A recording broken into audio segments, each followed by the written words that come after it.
Bienvenidos nuevamente a esta conversación donde vamos a repasar lo que es el examen mental para así tener una mejor visión de lo que es la consulta que nosotros estamos teniendo de frente. El examen mental es una entrevista estructurada, si lo queremos ver en la manera en que ella está dispuesta. Nosotros tenemos que verla como una guía que nos va a permitir un conocimiento, en algunas áreas pasarlas por encima porque no son relevantes al momento en que nosotros estamos evaluando, y en otras áreas exagerar el cuestionamiento porque nos va a acercar a lo que realmente puede ser el trastorno. Entonces tenemos que tener esa flexibilidad. No es la guía para regirnos exactamente como está. Es una guía que nos permite un acercamiento. Por supuesto, la entrevista con todos los detalles que ya le hemos mencionado es la que nos va a dar esa información. La experiencia que tengamos, pues indudablemente nos va a permitir obtener mayor información y saber el destino de esa entrevista, hacia dónde la debemos inclinar para obtener una información que pareciera que es la causa básica o dónde están los problemas. Entonces, el examen mental es todo lo que estamos haciendo en la entrevista, todo el recaudo de información que nosotros debemos hacer para determinar cuál es el problema, qué es lo que está pasando, cuáles son las posibles causas, qué es lo que suceda, y eso pues indudablemente nos va a llevar en algún momento a lo que es la distinción del diagnóstico, pero en otro momento también nos va a permitir practicar la psicoterapia. Para allá vamos. Al final nosotros vamos a ir a la psicoterapia, ese es el destino, pero indudablemente lo vamos a tener a través de la evaluación mental.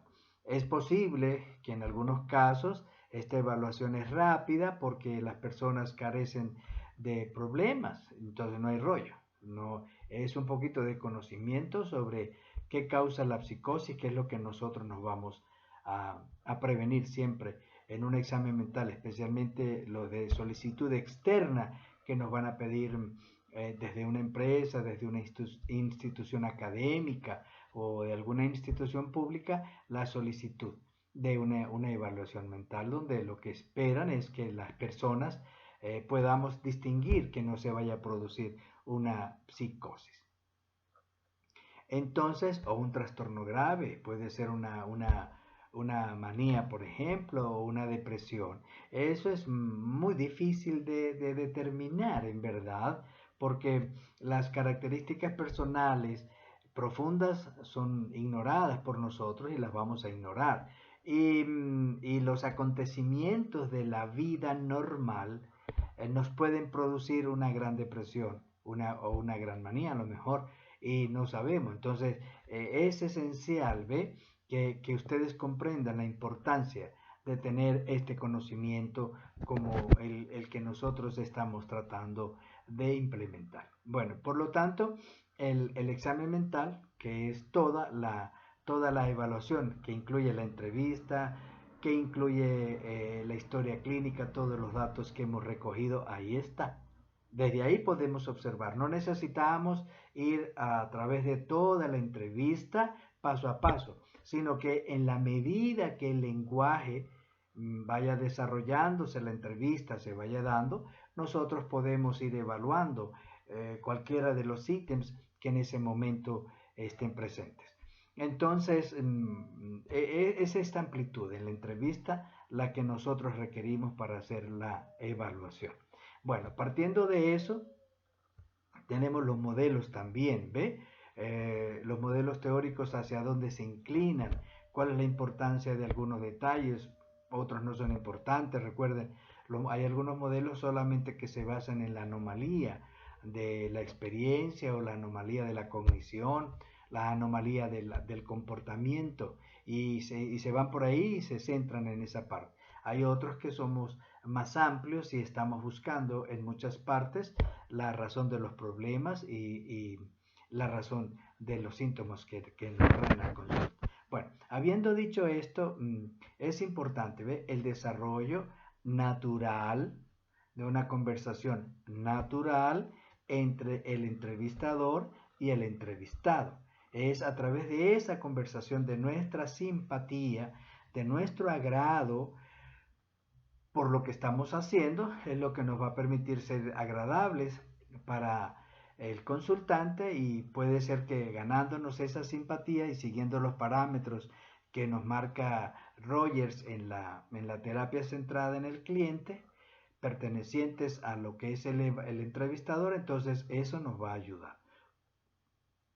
Hay muchos aspectos que están inmersos en una relación de entrevista, muchísimos, tanto los del sujeto como los del sujeto que se entrevista, como los del el evaluador o el psicólogo. Entonces, en algunos modelos estamos muy pendientes de las características del evaluador, quizás en otro menos, pero sí es importante que nosotros estemos en la mejor consonancia. Hay aspectos propios que interfieren para el desarrollo de una adecuada entrevista y eso queda a criterio de cada evaluador que los pueda conocer, los pueda determinar e igualmente los pueda solventar progresivamente. Entonces, cuando una persona viene a una entrevista, nosotros desde el momento, pues empezamos a hacer la evaluación. No importa quién sea y no importa el propósito, siempre estamos en busca de aquellos factores que nos van a permitir observar dónde puede estar la problemática del paciente y permitirnos construcciones, hipótesis, todo el tiempo que progresivamente las vamos a probar o a descartar. Sí, la observación como método de investigación es el más importante que tenemos. Es, además del oído, además de la palabra, de la visión, tenemos el establecimiento de las hipótesis que progresivamente debemos ir descartando o comprobando. Entonces, todos los aspectos que traemos a nuestra entrevista son importantes poderlos desarrollar. Por lo tanto, la evaluación mental generalmente, como es tan larga, tiene muchos aspectos, ustedes lo tienen en el texto Word en plataforma, tiene muchas cosas, entonces es muy larga. Y aprenderse uno de memoria, exigirle a usted, apréndanse de memoria una evaluación mental, ¡ah! Es complicado para ustedes, carecen del tiempo para eso. Entonces, se va a aprender, ustedes lo irán aprendiendo progresivamente. Pero nosotros usamos mucho una, una regla mnemotécnica que se llama coma lija paisa. Con coma lija paisa es fácil uno ir haciendo la secuencia de todo lo que te está entrevistando y por supuesto uno va anotando. Usted, señor o señora, le pido el favor que me disculpe, hay muchos datos que yo voy a anotar y los debo anotar porque no tengo memoria para tanto, entonces los debo ir llenando aquí, le pido disculpas y despreocúpese porque yo los voy a tener, para mí esto es privado, solamente para nosotros poder hacer una buena observación y poder ayudarla después en su desempeño. Esto es por las paranoias. Casi la gente en su totalidad es paranoica, pero el que es paranoide, entonces se va a preocupar por todo lo que usted está escribiendo y por todo lo que usted está hablando y por qué usted me lo dice y por qué no me lo dice, etcétera.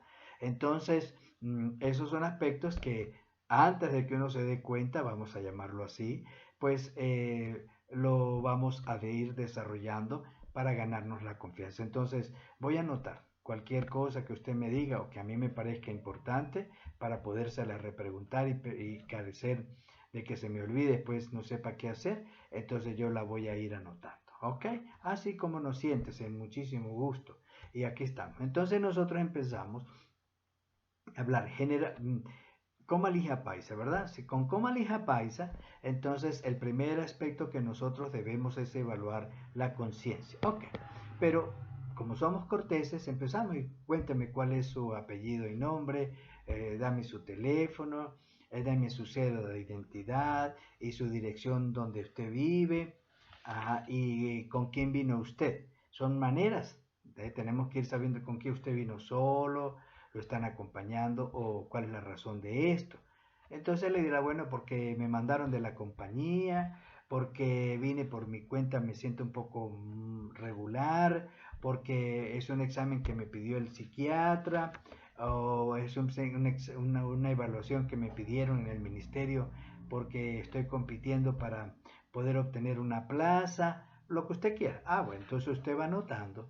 Pero lo que nosotros si estamos hablando de la conciencia nos interesa evaluar es la lucidez de la persona. Claro que estamos evaluando otros aspectos, muchos aspectos. Estamos evaluando, si usted lo quiere ver, de una vez conciencia, de una vez orientación, de una vez actitud, de una vez estamos evaluando el aspecto como viene.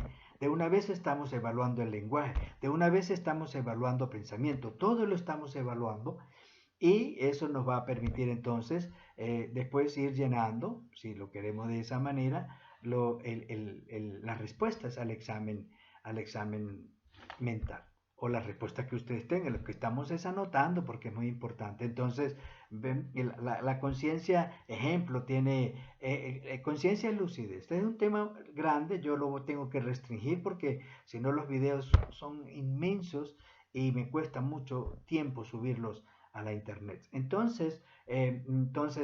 Si nosotros tenemos la conciencia y evaluamos lucidez, y entonces hay tres aspectos que se llaman de horizontalidad porque estamos aquí en esta vista, ¿ve? De recta, pues vamos a ponerlo de esa manera, con el evaluado. Y vamos a darnos cuenta qué tan lúcido está, ¿ve? Qué tan claro está en sus ideas, qué tan claro está en lo que está haciendo, qué tan despierto está, si está muy despierto, si está menos despierto, menos activo, más lento. ¿Ve? Entonces hay tres aspectos que se evalúan. Uno es la, la lucidez normal, vamos a llamarlo así. Después tenemos la hiperlucidez. La hiperlucidez es estar como muy consciente de todo lo que está pasando. Entonces ya nosotros tenemos algo de que observar, no sabemos. ¿Ve? Estamos buscando conciencia, pero inmediatamente se están evaluando el tipo de reacciones que tienen con los estímulos ambientales o con el mismo evaluador. Y eso es importante. Entonces uno ve si está muy activa la conciencia y uno la nota, está hiperlúcido, una conciencia activa, anota. Una conciencia activa, está muy atento a todos los estímulos que sucede, cualquier palabra que diga yo me la puede responder, no tiene tiempo, el tiempo de reacción es muy rápido, etcétera. Entonces todo uno lo va evaluando según los intereses que nosotros tengamos. ¿Ve? Hay otro tipo de conciencia que es más médica, se evalúa más en la emergencia, cuando viene una persona traída por la ambulancia y no sabemos qué sucede. Entonces esa evaluación la hace primeramente el médico. Se llama una evaluación vertical. ¿Ve? Entonces esa tiene otro sentido porque está en emergencia y quieren saber qué pasa con la conciencia de esta persona, si se debe a un traumatismo físico, si se debe a una intoxicación o si se debe a alguna reacción emocional, no sabemos. Entonces el médico en medicina interna, en emergencia, debe determinar para él hacer los pasos propios en la receptividad de ese paciente. Él la evalúa y después, en caso de que ella descarte cualquier tipo de organicidad propia de la medicina, entonces puede pasar al segundo nivel, que es el del psiquiatra. El psiquiatra también puede evaluar esos niveles de conciencia que van desde la lucidez hasta la coma. ¿Ven? No nos pertenece, es muy poco probable, ni siquiera trabajando en el psiquiátrico vamos a evaluar a una persona en estado de coma, no tenemos que hacer porque estamos más trabajando con los procesos de conciencia y de lenguaje. Entonces nunca vamos a tener un estado crepuscular, un estado de obnubilación, o un estado de somnolencia, o un sonambulismo, o una coma. Eso no nos llega. Pero sí la primera, que es la lucidez, está permanentemente con nosotros en todo lo que nosotros vamos a evaluar. Entonces, habiendo visto esta, pasamos a la otra, que es la orientación. Ya estamos en conciencia, ¿verdad? Ya pasamos por igualito. Ahí vamos a ver, ¿y cómo se llama usted? Jesús Mora, Jesús Mora. Ajá, y su cédula, tal. Voy preguntando todos esos datos, no es por preguntar los datos, es para saber, ¿y dónde vive usted? Ah, yo vivo en el 23 de enero. Yo vivo en el 23 de enero. ¿Y cómo a qué sector, a qué altura vive usted? Yo vivo. Y con toda esa información nosotros vamos llamando, ajá, ¿y qué referencia hay por ahí? Porque ya yo, de verdad que uno aquí se la pasa en el hospital o en la clínica y entonces uno no va con mucho, muy seguido al 23 de enero, como qué sitio me puede referir a mí, ajá, ah, sí. ¿Y usted,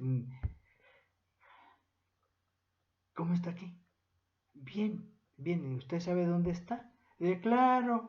Entonces cualquier respuesta que te permita, va a saber usted la ubicación de la persona, en tiempo, en espacio, ¿ve? Y después, ¿usted sabrá la fecha del día de hoy? Ah, sí, cómo no. ¿Y como qué horas serán? ¿No? Yo me la paso aquí metido en este hospital y no veo ni sol. Hasta las 12 del día que yo me voy a ir cuando veo como qué horas serán. O en la clínica igual, como quieras, yo me la paso encerrado aquí todo el tiempo. ¿Ve? Esa es la conversación amistosa que nosotros llevamos como si lo estuviésemos conociendo de años. Somos panas, panas respetuosos, pero vamos obteniendo el objetivo que queremos. Ajá, como que horas serán.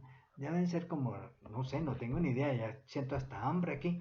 No, son las 10 de la mañana, las 12, y le da la ubicación en el espacio, en el tiempo y en el lugar.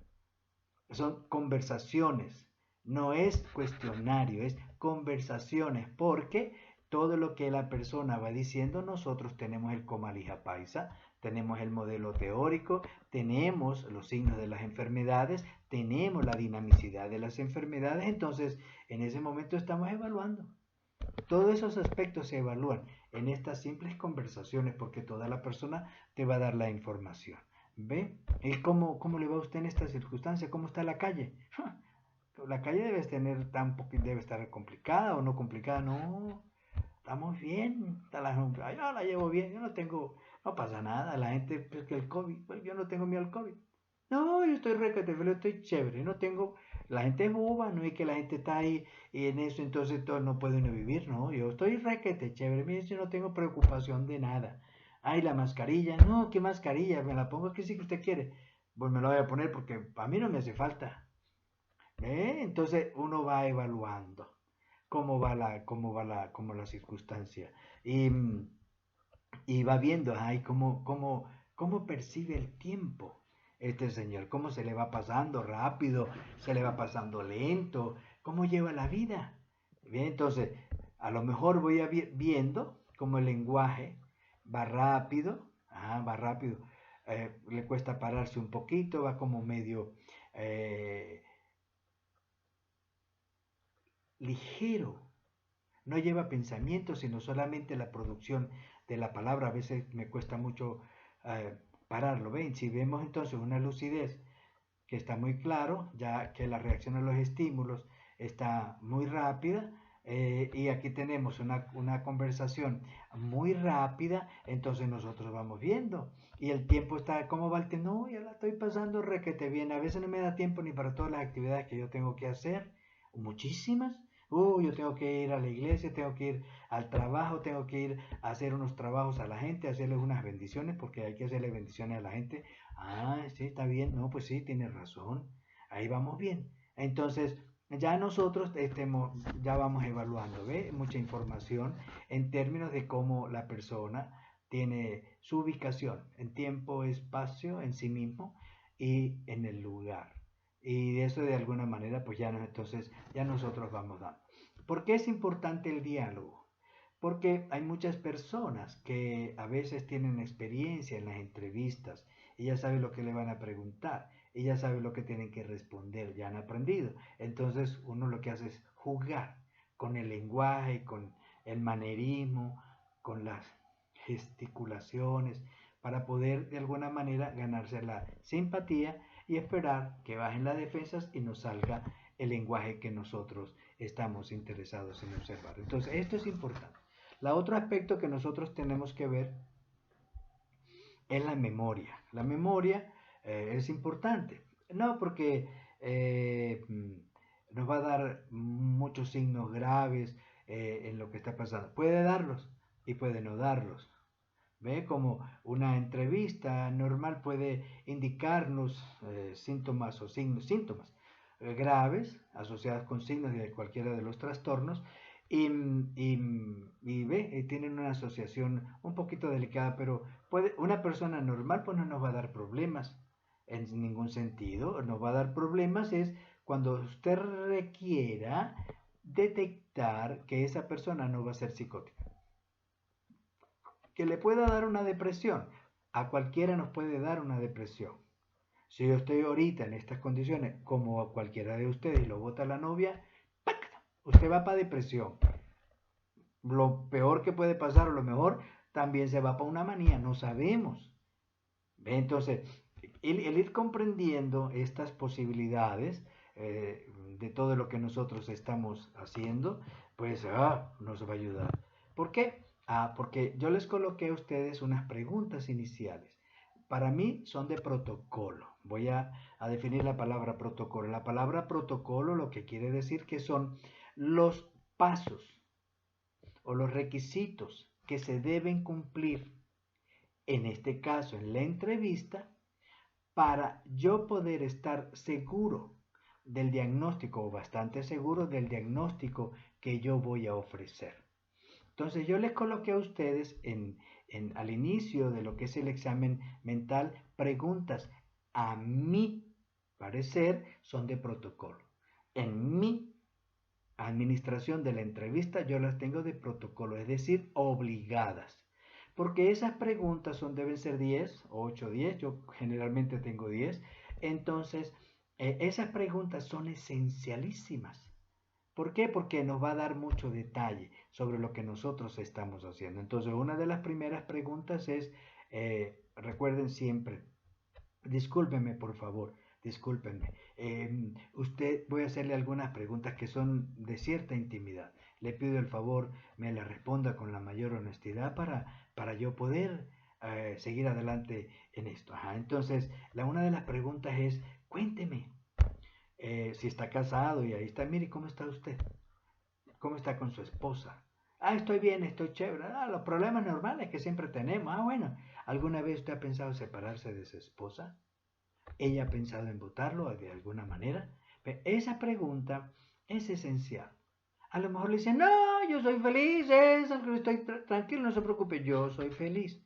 Pero las facies, los movimientos de la boca, los movimientos de los ojos, de la garganta, a veces de los brazos, las actitudes nos van a decir o me van a permitir escribir. Uno, la respuesta es estoy bien, problemas como todo el mundo, y algunos al pensar en divorciarse, no, yo estoy bien, hasta ahora no, o sí, o ella pensó en votarme y me tuve que poner las pilas, o no. Y usted ha tenido así antes una novia que haya querido mucho, que le haya costado a usted cuando lo votaron salir adelante, y le digo, sí, cómo no. Esa pregunta es súper importante.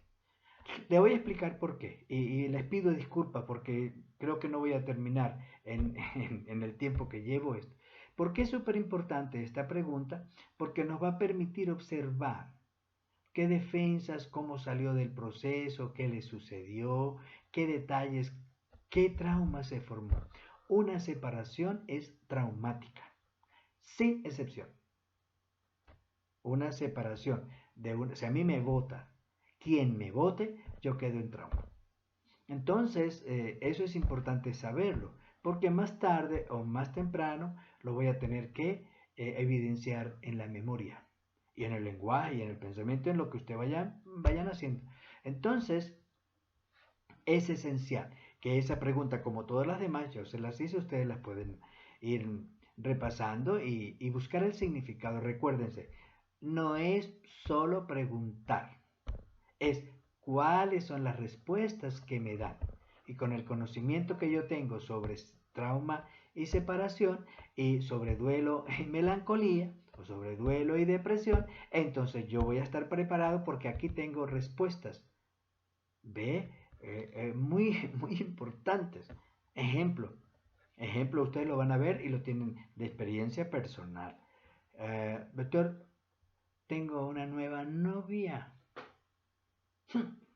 Tengo una nueva novia. Excelente. Pero el otro día íbamos a acercarnos a la intimidad. ¿Usted sabe qué es lo que pasó? No. Me dio un pánico, como se me aceleró el corazón. Y yo empecé a sudar y miedo y que me iba a morir.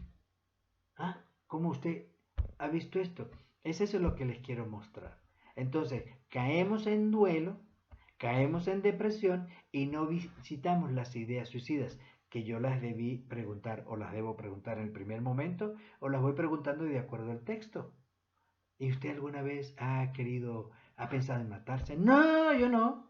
Yo no, bueno, no se mató. Pero cuando estamos hablando de la novia que lo votó, cada persona que lo vota su novia o su novio tiene ganas de morirse inmediatamente. Pero cuando yo me acerco, en este caso, a la intimidad, de una vez se me pone el corazón no latido de la emoción por lo bonito, sino del susto y del pánico que yo voy a tener. Ya tengo las ideas suicidas en presencia. Pero yo lo voy a ver si me dedico solo. Diagnóstico, ansiedad generalizada. Diagnóstico, pánico. Diagnóstico, claustrofobia. No hago nada. No es eso lo que nosotros tenemos que manejar. Y cónchale, este señor se separó. Este señor separado, ideas suicidas. Este señor, cónchale, viene otra vez con una novia o novio y le da un pánico.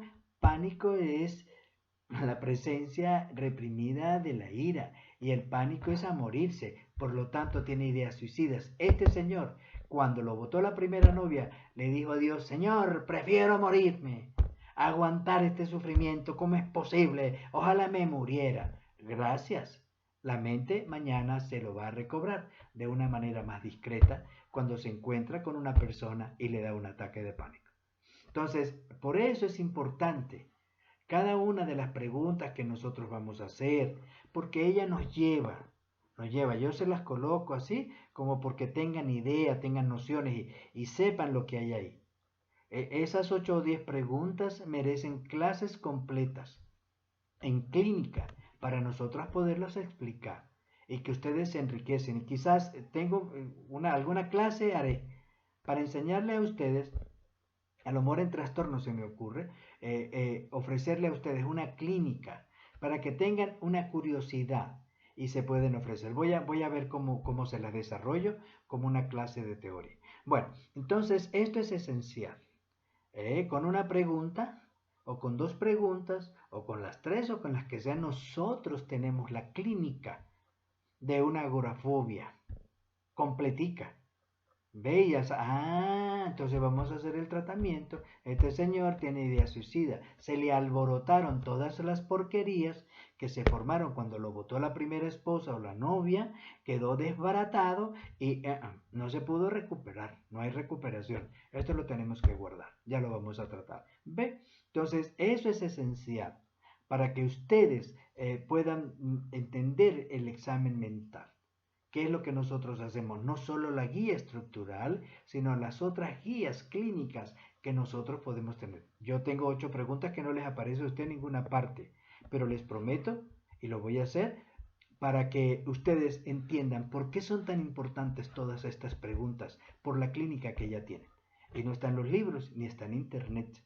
Pero si uno se guía, ve, por ejemplo, a ustedes les va a llegar mucho, ansiedad generalizada, la agorafobia, la claustrofobia, todo eso les va a llegar, pero si ustedes exceden el diagnóstico, entonces nosotros estamos en mejores condiciones para investigar. Voy a seguir porque esto lleva muchas horas y no se las puedo dar en todas, pero les voy a dar algunas para que se puedan ayudar así a la ligerita. Miren, entonces la memoria es la capacidad de recordar hechos pasados simples.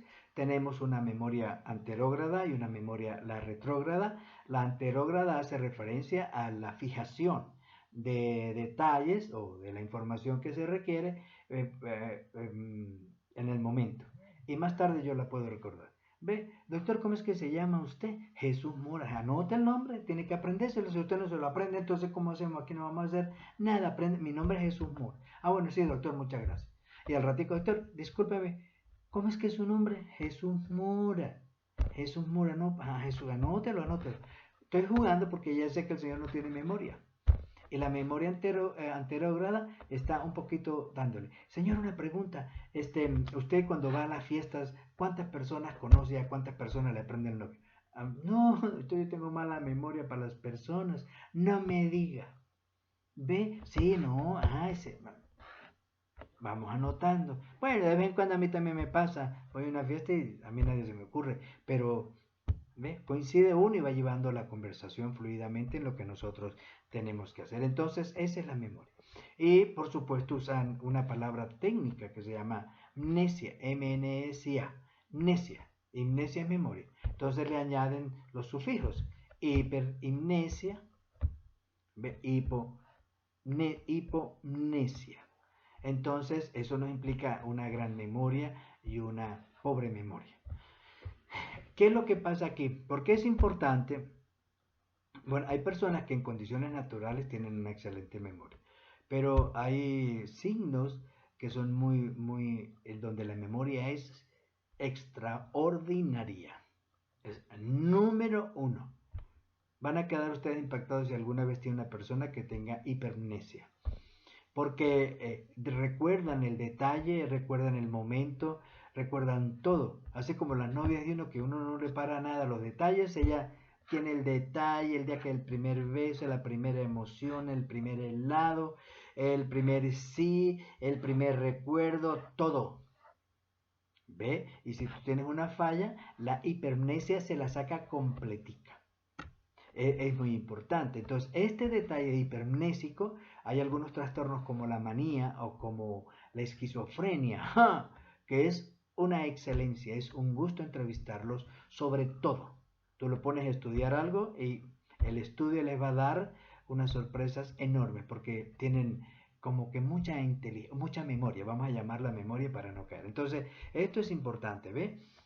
O una hipomnesia. En la depresión no tenemos nada, entonces como estamos evaluando y la evaluación es global, entonces ¿qué sucede? Que nos van dando detalles, ay, no tiene memoria, qué raro. Otras memorias son lacunares. Eh, las memorias lacunares es como no recuerdo una parte, un hecho de mi vida, un hecho particular yo no lo recuerdo. Ajá, eso es un signo del trastorno disociativo. Cuando ustedes van a pasar esto van a quedar chiflados. ¿Y por dónde aplico esto? Claro que no lo van a aplicar, porque nos falta la base, que es los signos o las características de todos los trastornos. CIE-10, al menos los del CIE-10 y el DSM-5.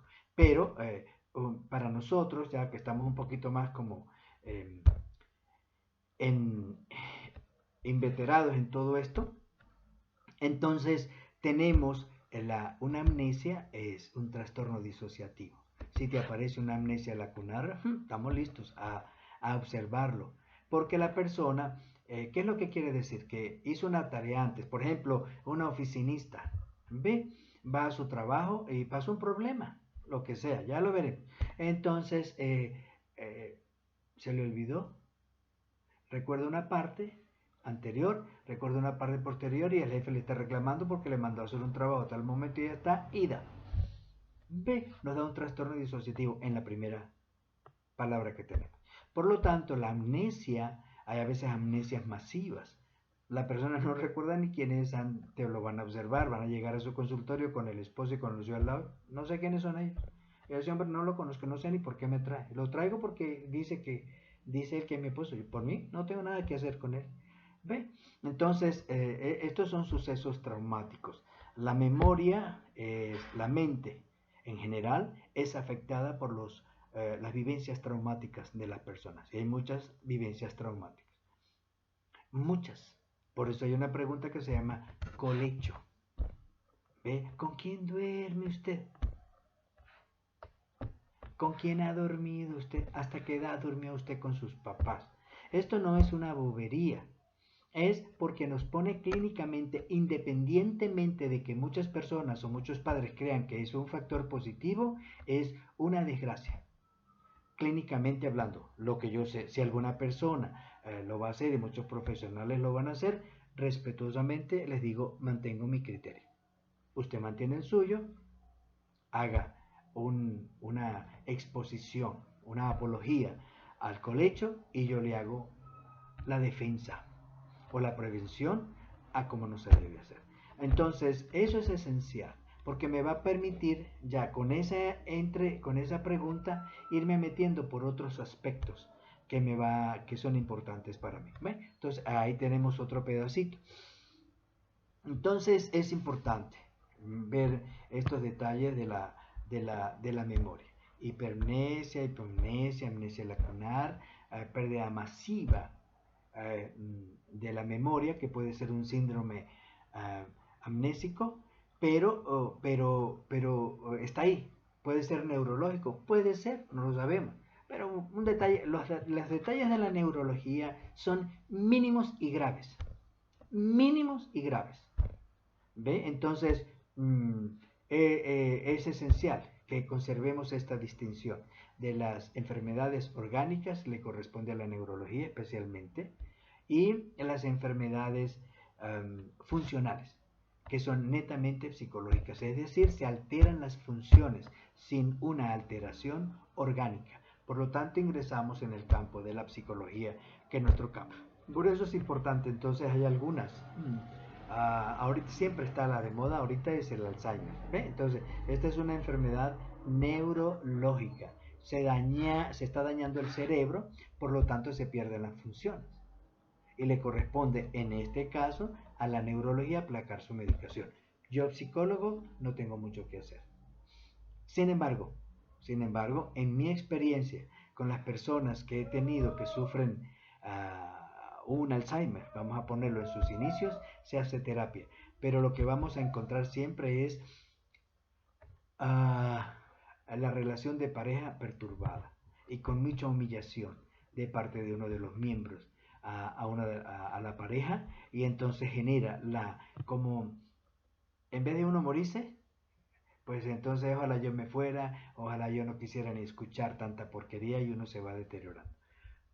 A lo mejor el Alzheimer es problematísimo como enfermedad orgánica, pero el cáncer también es problematísimo como enfermedad orgánica, y las causas son psicológicas, desde mi modelo psico-biosocial, en el respeto de los modelos bio-psico-social.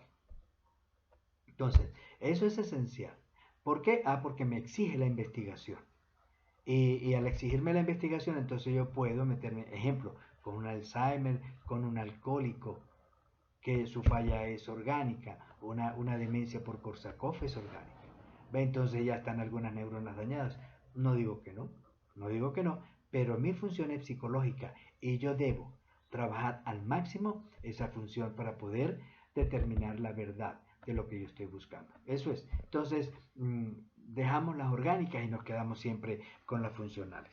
Entonces, hay amnesias, las cuantitativas, que ya se las dije, y las amnesias cualitativas. ¿Ve? Hay una, con Freud en análisis de la vida diaria, algo así, vemos, ve las parapraxias. La parapraxia es el acto fallido. Entonces, cómo las personas están hablando y de pronto surgen con una expresión totalmente distinta. Ya tendrán las interpretaciones, no es el momento para nosotros. Y la otra parte es las dismnesias. La mnesia es memoria, es disfunción. Entonces hay una disfunción de la memoria. En este caso, la parapraxia y la disminución de evocación. Quiero decir algo y me sale otra cosa. ¿Ve?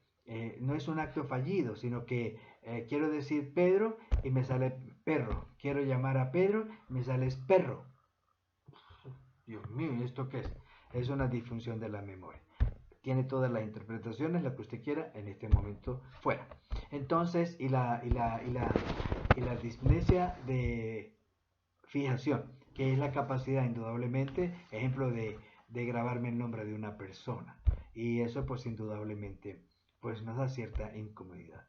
Entonces hay otras que se llaman las paramnesias.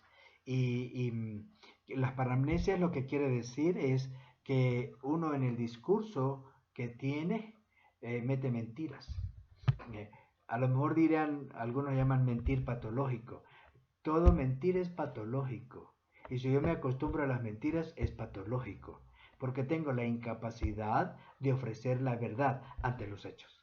Sean dolorosos, que es lo más seguro, que cuando los hechos son dolorosos, entonces yo los lleno con mentiras. Esto es lo que a veces se llama pseudología fantástica, la confabulación, la mentira patológica, la mitomanía también es el otro nombre que se le da, o es un mentiroso como una manera de llamar. Pero si ustedes a lo mejor el paciente no se lo va a decir, pero se lo va a decir el allegado. No, señor, el doctor, le vengo a contar estas puras mentiras, se las inventa parejo en todo y no lo mandamos a hacer una cosa, viene con otra y nos llena de mentiras y no, no podemos, no podemos, entonces yo se lo vengo a traer. Por supuesto no se lo va a aceptar, hay que hacer un gran trabajo, especialmente que tenga la voluntad de hacerlo, porque si no tiene la voluntad, Señor, usted se peló y yo también. La buena fe no es suficiente, ni el deseo de ayudar es suficiente, ni todas las motivaciones de terapia al cliente son suficientes. Cuando el paciente, el consultante, el cliente te quiere dar la información, te la da, de resto no. Y las terapias son inefectivas y fracasan ustedes no porque ustedes carezcan de conocimiento, sino porque el paciente no se los va a dar. Y ese arte también lo tienes que conocer, o esa ciencia de cuáles, ¿ves? Son las personalidades, los tipos de personalidad que te van a ofrecer la posibilidad de tratar o no te la van a ofrecer. Entonces, una persona que tenga confabulaciones a cada rato, tienes que metértele por debajo para lograr un refortalecimiento de la valorización personal para que tú puedas obtener un resultado, si no, no se tiene. Bueno, seguimos entonces, ¿ve? Y ahí tenemos la paramnesia reduplicativa también, que lo que quiere decir es como decir yo he estado aquí cuando nunca he estado, por ejemplo. Yo aquí he venido a este sitio, doctor, y me siento que este consultorio yo ya lo conocía. ¿Eh? Yo aquí he estado en otros momentos. Ah, bueno, está bien, el doctor aquí ha estado en otros momentos. Sí, no lo puedo decir, la memoria mía que no es tan buena. Pero usted me va a decir eso, pues probablemente que sí, que hayas venido. Eso es todo. Y hay una que se llama la criptoamnesia. La criptoamnesia es muy bonita, es muy agradable, porque es cuando yo me elevo a Freud y entonces después empiezo a hablar que todo es mío. Empiezo a inventar cosas que no he inventado. Y eso lo hacemos los autores. Cuando empezamos a escribir y escribimos hechos que ya hemos leído, que la memoria no los tiene como que yo los leí, sino que es una creación mía. Y eso es lo que ustedes van a determinar como plagio. Y por eso hay muchas demandas, porque plagiamos las letras, la música, escribimos, ve lo que otros han escrito y lo hacemos como propio. Y entonces ahí tenemos problemas de memoria. Indudablemente eso nos trae problemas para todos. Entonces es importante observar eso. Eso se llama la anomalía del recuerdo. Entre las anomalías del recuerdo, ya ustedes la conocen, el déjà vu, el déjà reconté, el jamás vu, de que son experiencias en las cuales pues todos las hemos tenido, todos sin excepción. No, yo ya esto lo he vivido. ¿Ve? El déjà reconté es depresión. Yo esto lo he vivido, este sentimiento tan feo. Yo lo he vivido antes, yo ya como que ya lo he tenido. Pues claro que sí lo ha tenido, internamente lo ha tenido, y por eso se llama déjà vu. Esto ya lo vi, sentí, ya lo viví. Claro, lo tienes adentro. Entonces, no es solamente tiene un déjà vu, no tiene un déjà vu, no. Tiene un déjà vu, ya tiene una experiencia vivida, sea cual sea, Y esto puede estar cerquita de una depresión, es decir, ya eso lo vivió antes, y así todo lo demás. Entonces, es importante, ¿ve? Este conocimiento, pues para nosotros tener idea de todo lo que debemos hacer y hacer. Bueno, entonces estamos en coma lija paisa, coma, conciencia, orientación, memoria, aspecto. Puede ser atención, pero yo lo pongo en aspecto. Ya lo hemos evaluado, cómo viene, cómo está pintado, especialmente en las damas, vienen muy maquilladas, vienen a una consulta con el psicólogo, con el psiquiatra o están en hospitalización y entonces están muy maquilladas. El maquillaje, en algunos de los casos, tenemos que irlos viendo, está muy cerquita a los elementos um, um, maníacos. En lo mejor vamos a ponerle hipomanía. Entonces, la hipomanía es como más normal. Uno puede vivir en la calle con hipomanía, muy alegre, muy aceleradito, muy conversador, muy chévere, muy simpática. La hipomanía y la manía son súper agradables en su estado de relación afectiva bella. Pero cuando no se descuida, el golpe viene, porque también son altamente agresivos. Entonces, el, el, el, el lápiz labial, el detalle de la cara, súper pintadita, ya uno lo pone súper pintado.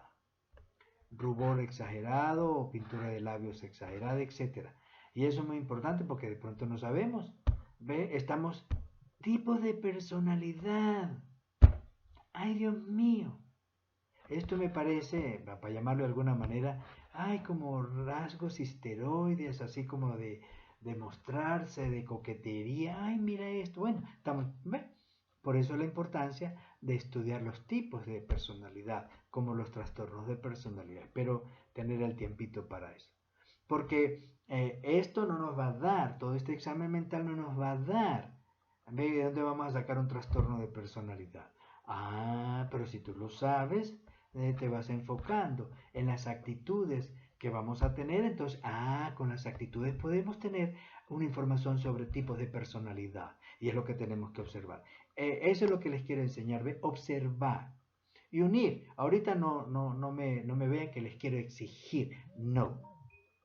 Tenemos información que debemos aprender y debemos integrar para que nosotros podamos realizar cualquiera de nuestros actos con conocimiento. Si tú utilizas la terapia, sepas que vas a fracasar. No es que yo fracasé, eso es otra cosa personal. Pero vas a fracasar si no tienes, no me importa el modelo, no se lo voy a enseñar por ahí, porque el problema no es el modelo, son excelentes. El problema es la personalidad que les va a impedir a usted el ejercicio de la psicoterapia. Usted se va a quedar como un gran fracasado y con un gran dolor en su vida, que no lo vas a poder tolerar si no tienes la psicoterapia. Entonces es esencial conocer todo este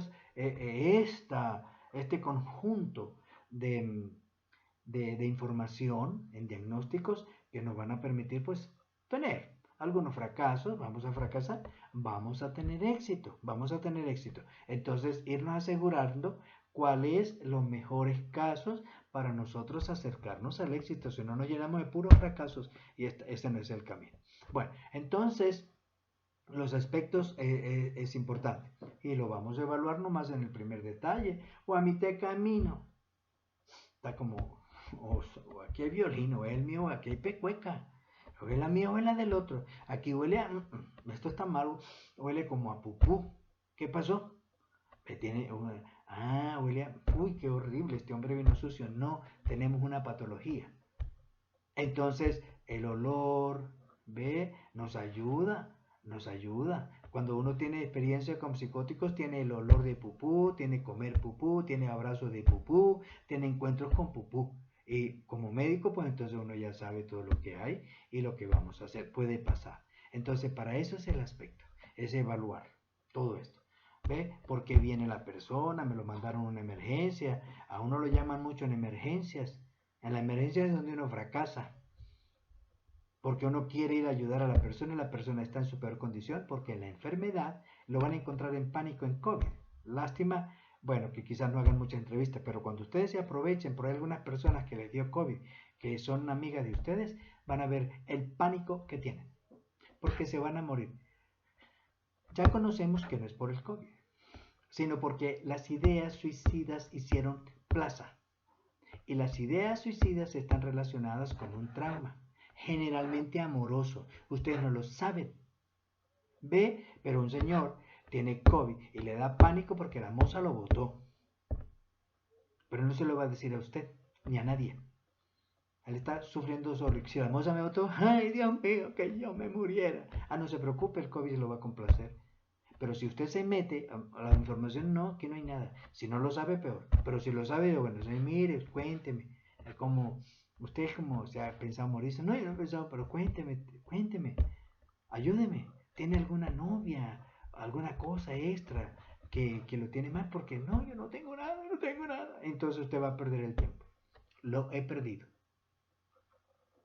Porque a pesar de que uno sepa todo, la persona no te va a dar esa posibilidad. Prefiero muerto que bañado en sangre. Y ahí tenemos un problema. Bueno, entonces puede ser que tengamos conocimiento, serio conocimiento, pero si la persona no nos permite, estamos fuera. Bueno, en eso está la actitud. Ya después la veremos. En eso está el aspecto que estamos evaluando. En eso está porque lo envía. Si estamos en una emergencia, no, que mire, que estamos graves, que aquí, a ver si usted nos ayuda, nos dijeron que un psicólogo, usted es el más bueno que hay aquí. Fracaso. Si acaso uno va a ganarse las 3 luchas y a ver qué puede hacer por una persona, pero puede fracasar. Bueno, eso es esencial, que lo trabajemos para que nosotros nos podamos ayudar en todo lo que estamos haciendo. ¡Wow! Bueno, haré 2 videos, voy a hacer un poquito lo del lenguaje para que ustedes lo puedan tener. Bueno, el lenguaje es un aspecto que ustedes pueden evaluar en mi manera de conversar. Si ustedes son mis doctores y yo soy el paciente, ve, usted me puede haber ido evaluando la manera en que yo converso, cuáles son las pautas que hago, para qué son las pautas que yo hago, cómo está mi bradilalia. Lalia es hablar, bradi ya saben que es lento. Cómo está mi taquilalia, taqui es rápido. Entonces, pueden observar cómo soy taquilálico en algunos momentos, cómo soy bradilálico en unos momentos, cómo hago pausas, cómo miro al cielo, cómo miro a la tierra, cómo miro para un lado, cómo miro para el otro, cómo muevo las manos. Ustedes me pueden evaluar cuál es el sentido de las pausas que yo puedo hacer. Entonces, eso es muy importante en 2 ítems. Uno que se llama lenguaje y el otro que se llama pensamiento. Igual lo vamos a ver conectados probablemente con sensación y percepción. Pero el lenguaje es la expresión que yo tengo en comunicarme con ustedes. ¿Entienden? Me comunico con mis ojos, me comunico con mi palabra, me comunico con mis manos. Y me comunico, si usted me pone a hacer una tarea, con mis escrituras. Entonces, el lenguaje es el uso de símbolos orales, fonéticos, ¿ve? El uso de símbolos escritos y el uso de símbolos mímicos, para que más o menos tengamos. Entonces, esas 3 clases de lenguaje se van a dar y la iremos a evaluar por diferente. Entonces, eso es importante porque el segundo aspecto relacionado con el lenguaje es el pensamiento. La única manera que tenemos de conocer el contenido del pensamiento, vamos a llamarlo así, es a través del contenido del lenguaje. Entonces, cuando estamos evaluando el lenguaje, paralelamente estamos evaluando el tipo de pensamiento, y eso es esencial. Entonces, por ejemplo, si yo tengo taquilalia, hablo muy rápido, mis palabras están atropelladas, una tras otra, no tienen fin, necesito hablar porque es algo como que en mi actitud se observa que tengo que dar mucha información, etcétera. Entonces usted tiene una taquilalia, pero tienes un pensamiento.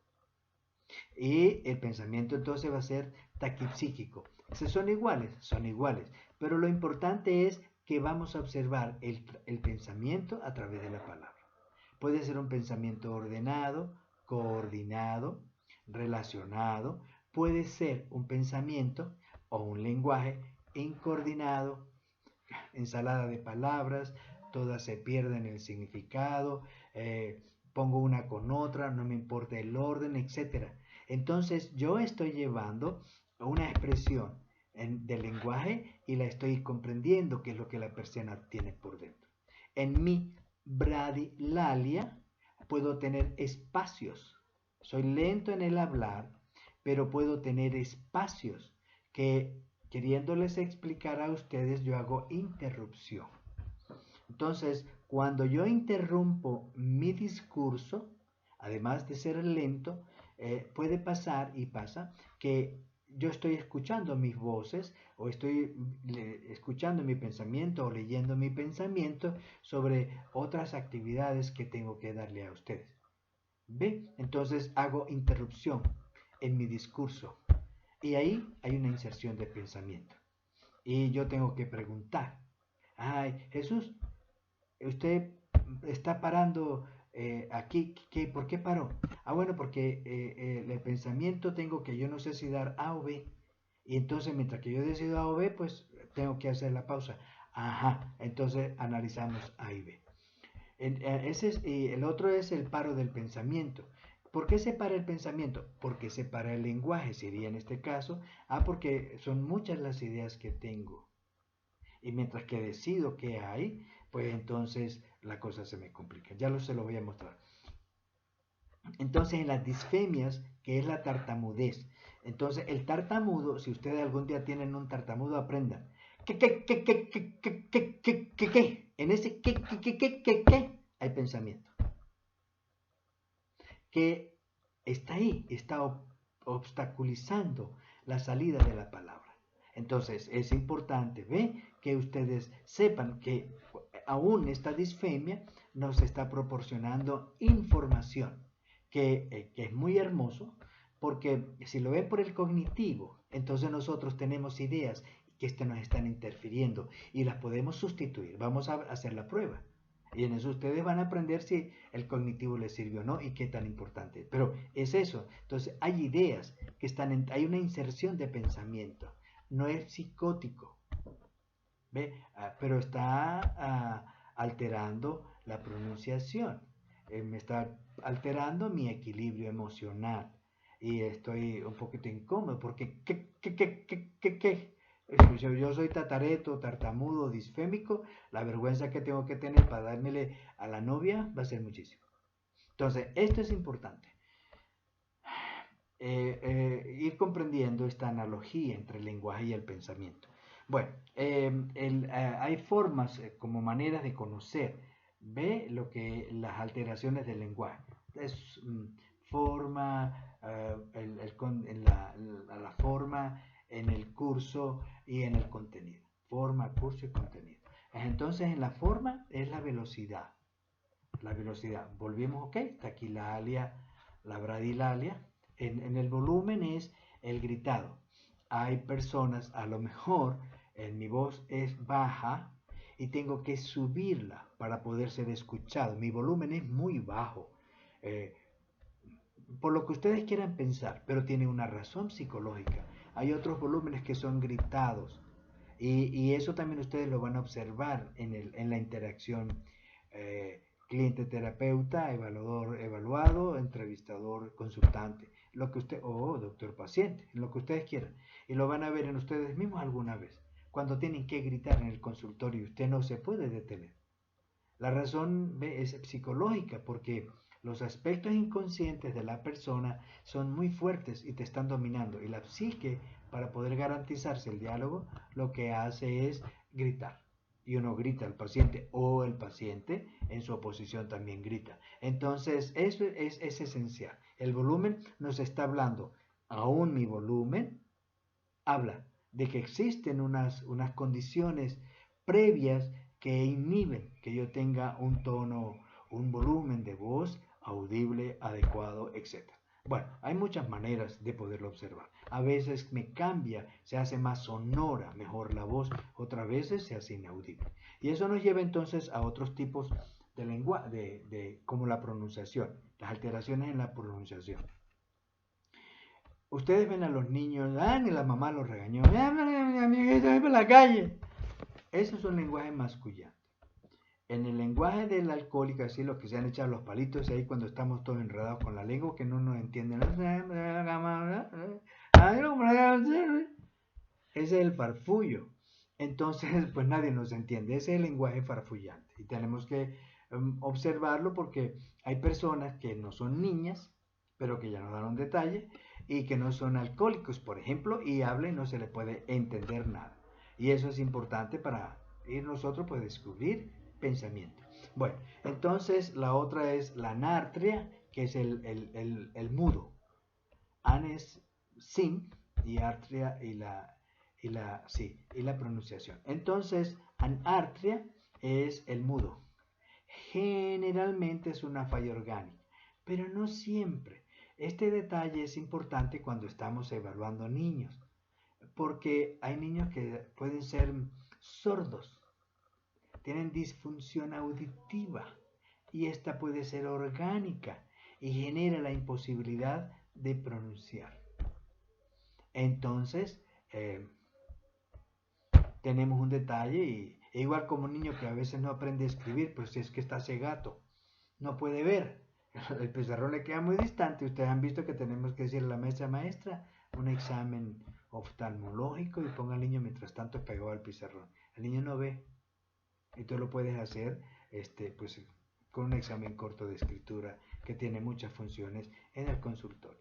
¿Okay? Entonces, esto es importante para que vayamos descartando qué es lo que es exactamente orgánico y qué es lo que nos corresponde como funcional.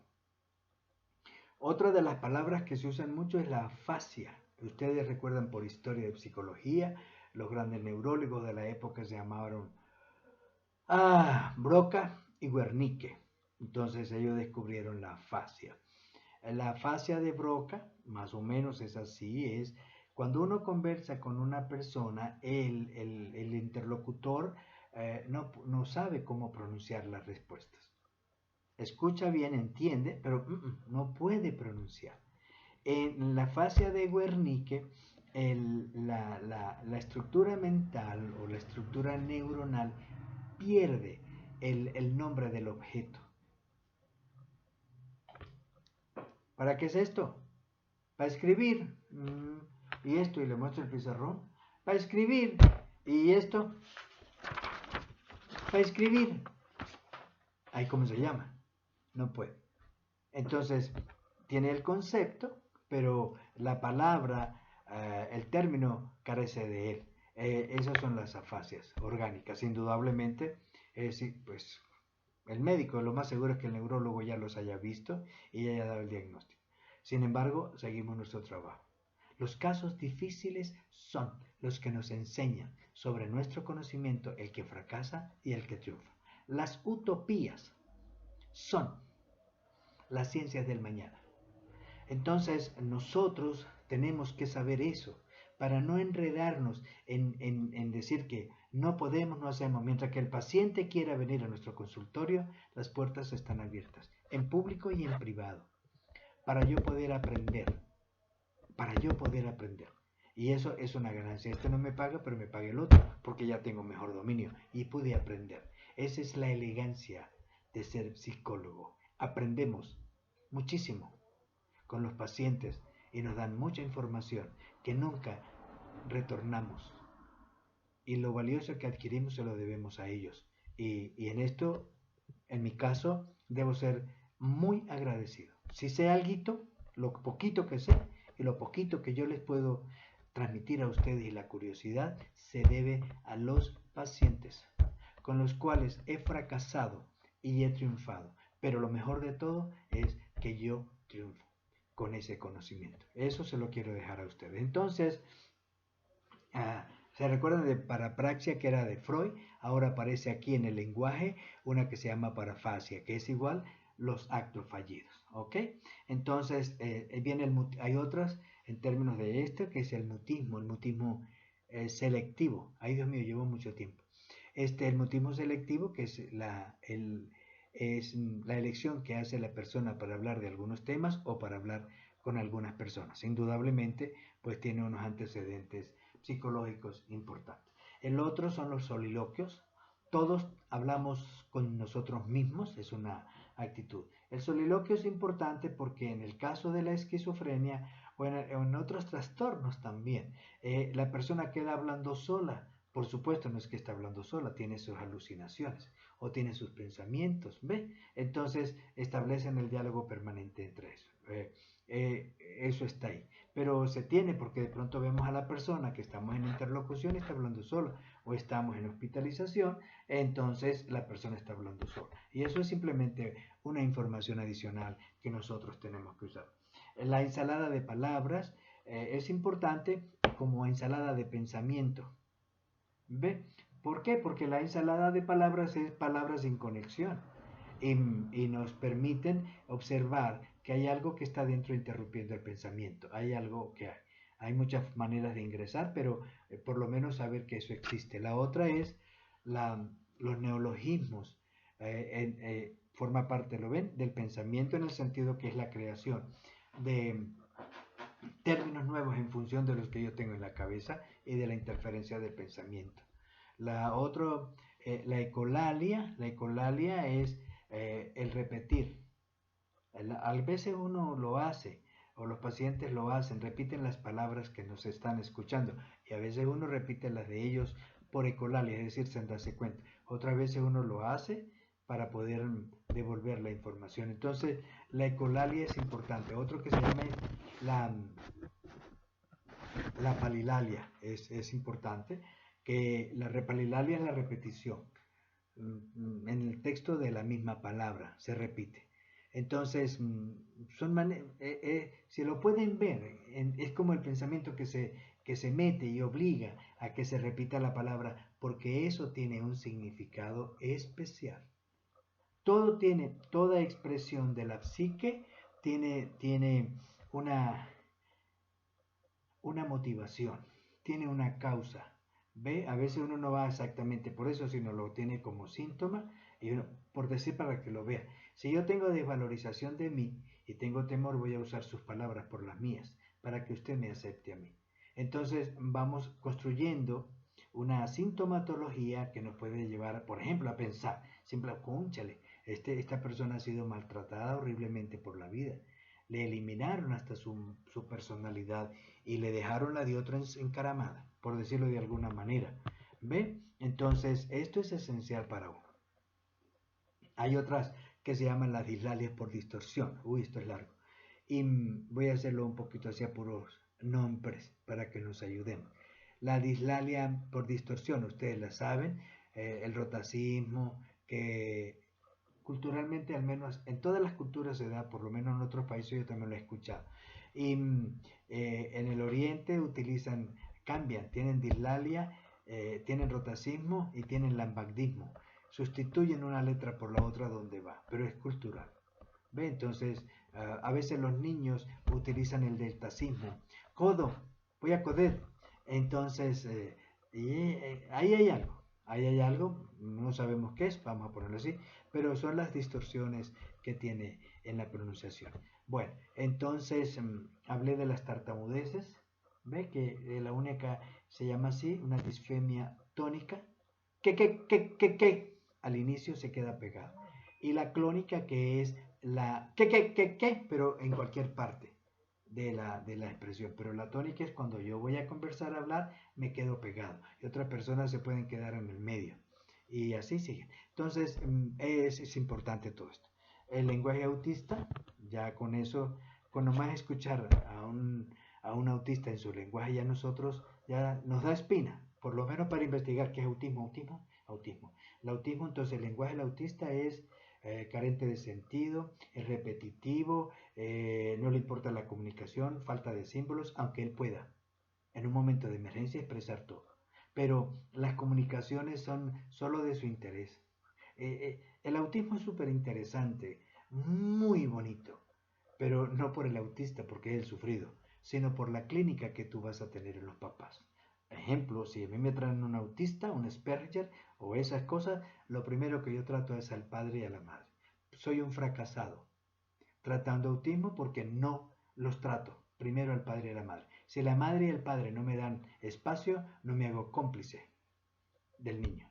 Porque quien lo dañó, lo debe arreglar. En el más bonito sentido psicológico. Si yo como padre madre corrijo mis conductas con mi bebé, él va a cambiar. Entonces el cambio es aquí, no allá. Porque yo como padre voy a desbaratar todo el trabajo que el psicólogo está haciendo y nos tenemos que conformar con poquito. Y eso es en mi manera de presentarles eso.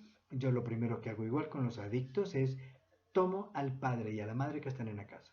Si los padres no quieren cambiar, es un placer haberlos conocido, porque yo no puedo ser cómplice de usted.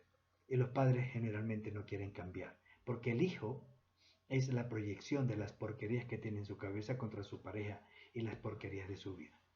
Por lo tanto, entonces, señora, discúlpeme la molestia, en verdad no tengo la capacidad para tratar a su hijo. Sí tengo la capacidad para tratarla a usted, si usted me lo acepta. Hagan la prueba y verá que los padres no aceptan nada a favor de ellos mismos que lleve a la mejoría de su propio hijo. Entonces, discúlpenme en esta, nos hacemos cómplices de la maldad de los padres. Bueno, ahí Dios mío, ¿qué más me falta? Hay una palabra que se llama reverberación, que bueno, por lo menos para tenerla, es la con otra que se llama verbigeración, siempre están ahí, a mí me vuelven chicha la cabeza.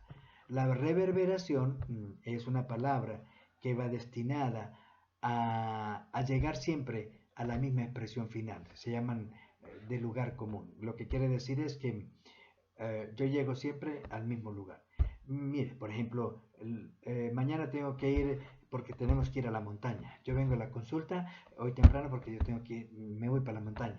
Y mi mamá y mi papá me dijeron que yo tenemos que ir para la montaña. Más o menos así es la reverberación, ¿ve? Entonces uno se puede confundir de esa manera. La otra que tengo es la verbigeración. Entonces, eso se da mucho en consulta. Cuando nosotros tenemos en la consulta y viene la persona y nos dice, hola doctor, ¿cómo está usted? Muy bien, ¿cómo va la vida? Pues estamos muy bien, ¿y qué ha hecho usted? Pues, hola doctor, yo aquí me la paso, a veces no hago nada, a veces sí hago, pero, hola doctor, yo tengo que contarle todo esto. Entonces de esa manera hacemos la diferencia para que se puedan ayudar. La otra es la coprolalia, que la coprolalia, pues a veces hay personas que no se quitan las palabras oeces de la boca y todo el tiempo están con una grosería. Por supuesto nos complican un poquito más la vida. Y, y de esa manera, entonces, ve, el lenguaje nos va a expresar. Hay una parte que es esencial en el lenguaje, que para mí es importante, porque se nos va a coincidir con el contenido del pensamiento. Es el tipo de lenguaje que se expresa a través del contenido de las ideas obsesivas, el de las ideas supravaloradas y los delirios. Con esa parte, pues entonces quedo pendiente para ayudarlos a observar el pensamiento en una próxima oportunidad, porque eso está muy largo. Bueno, muchísimas gracias.